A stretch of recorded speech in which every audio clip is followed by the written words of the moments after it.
morning, that massive cyber outage causing problems for banks, airlines, hospitals.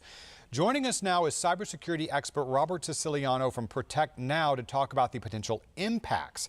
Robert, welcome to Boston 25 News. Good morning. Thank you. We've been talking about this company, CrowdStrike. I'm curious, what exactly does this company do and how many other companies use it? So CrowdStrike is a cybersecurity firm, and they work with various corporations and organizations to mitigate risk. Their job in regards to this particular outage is to, in fact, mitigate and find out what the problem is. We know that the CEO has apologized already this morning in a news interview. Sounds like this was some sort of software upgrade glitch. I'm not a technical expert, so correct me if that's wrong, but how does something like this happen, and why does it seem to take so long to fix?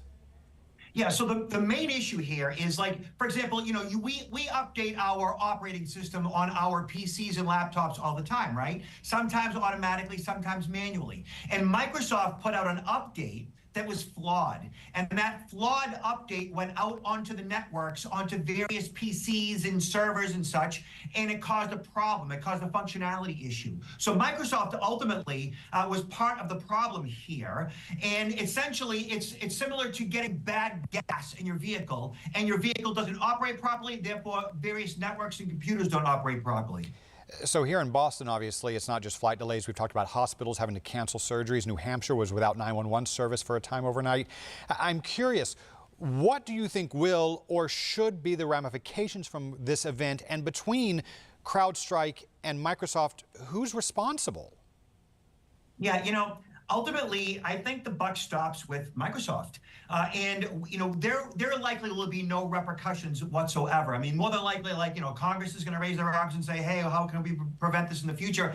And the reality is that we rely on technology to such a high degree that all our critical infrastructures are directly affected by it. Hospitals, fuel, energy, everything. And more than likely, they just need to put more backups to their backups in order to mitigate that risk in the future.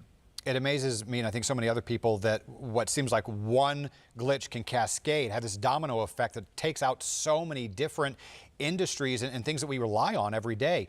I'm curious, what should we expect for the rest of this day? Is the worst behind us, or what's the cleanup, I guess, for this look like?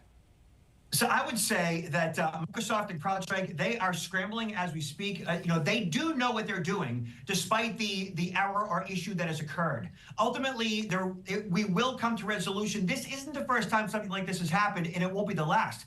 And the fact is, due to the fact that this was an error created by companies that are responsible for deploying functional software, think about how bad it could possibly be if it was an actual cyber attack using similar processes. So what I tell my clients is that make sure you have backup food, backup water, backup cash, because we rely on the grid to such a degree that if it was to go down for any time frame, that we would all be at a significant disadvantage. Yeah, for as inconvenience as this has been, at least it's only been an inconvenience and not something more significant or serious today. Cybersecurity expert Robert Siciliano from Protect Now joining us this morning for some additional context and perspective on this event. Thank you so much for sharing your time and your expertise.